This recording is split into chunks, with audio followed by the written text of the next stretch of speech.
ঢাকা ৮ আসন দেশের অন্যতম গুরুত্বপূর্ণ সংসদীয় এলাকা।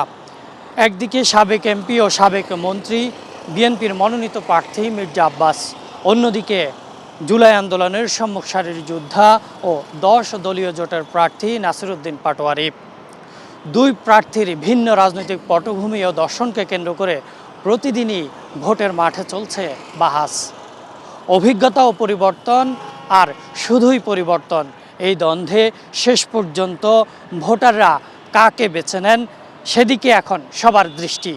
আমরাও একটু দৃষ্টি দিতে চাই গুরুত্বপূর্ণ এই আসনটিতে। ঢাকা ৮ আসন অন্যতম একটি গুরুত্বপূর্ণ সংসদীয় এলাকা। এই আসনে মোট ভোটার সংখ্যা ২,৬৬,৪৯৭ জন, যার মধ্যে পুরুষ ভোটার ১,৪৫,৮৪৫ জন আর নারী ভোটার ১,২০,৬৫১ জন। তৃতীয় লিঙ্গের একজন পোস্টাল ব্যালটের মাধ্যমে ভোট দিবেন ৮,৯৮২ জন। এই আসন দীর্ঘদিন ধরেই রাজনীতির গুরুত্বপূর্ণ কেন্দ্র। মির্জা আব্বাসের দীর্ঘ রাজনৈতিক অভিজ্ঞতার বিপরীতে ভোটের মাঠে ১০ দলীয় জোটের প্রার্থী নাসিরউদ্দিন পাটোয়ারি। ভোট যুদ্ধে নিজেদের জয়ী করতে যাচ্ছেন ভোটারদের দ্বারে দ্বারে, দিচ্ছেন নানান প্রতিশ্রুতিও। একাধিকবার সংসদ সদস্য ও মন্ত্রী হিসেবে দায়িত্ব পালনের অভিজ্ঞতা তার বড় শক্তি বলে মনে করছেন ভোটাররা। এই এলাকার সন্তানেরাই, এই এলাকার মা বোনেরাই, এই এলাকার ভোটাররাই আব্বাস ভাইকে বিপুল ভোটে বিজয় করবে। নির্বাচন যদি জনগণ তাকে ভোট দেয় আমরা মেনে নিব, আর যদি না দেয় তা আমরা কি করবো? আমাদের কিছু করার নাই।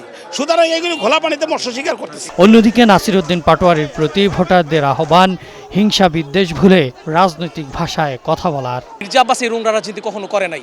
আবারও বলবো, আপনি রাজনীতি ভাষা শিখেন, সুন্দর ব্যবহার করেন, মানুষের সাথে কথা বলেন। নাসিরউদ্দিন পাটোয়ারিতে যেহেতু আমরা চিনি না, তারে তো আমরা ভোটের মাধ্যমে জবাব দেব। জুলাই আগস্টের আন্দোলনে নেতৃত্ব দিয়ে পরিচিত এই তরুণ নেতা তরুণ ভোটারদের আস্থা অর্জনে ব্যস্ত। আমরা এতদিন মনে করেছি চাঁদাবাজ, এখন দেখি সন্ত্রাস। আমরা ঢাকা ৮-এ সন্ত্রাসের রাজত্ব শেষ করব।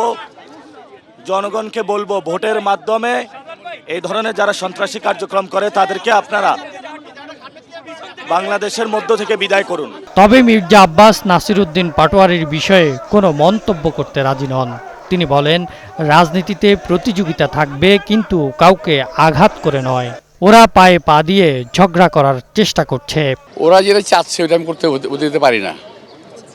ওরা চায় একটা ঝগড়া করতে, আমি ঝগড়া করার লোক না ভাই, আমি ঝগড়া করবো না। আর নির্বাচনী মাঠ ঝগড়ার মাঠ না,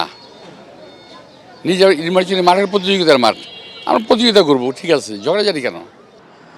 ভোটাররা বলছেন, নির্বাচনী মাঠে ভায়াস যতই চলুক, গত ১৭ বছর পরে তারা নিজেদের ভোটাধিকার প্রয়োগ করার সুযোগ পেয়েছেন। তাই আগামী ১২ই ফেব্রুয়ারি নিজেদের ভোটাধিকার প্রয়োগের মধ্য দিয়ে তার উচিত জবাব দেবেন। Ahsan Habib, green news, Dhaka.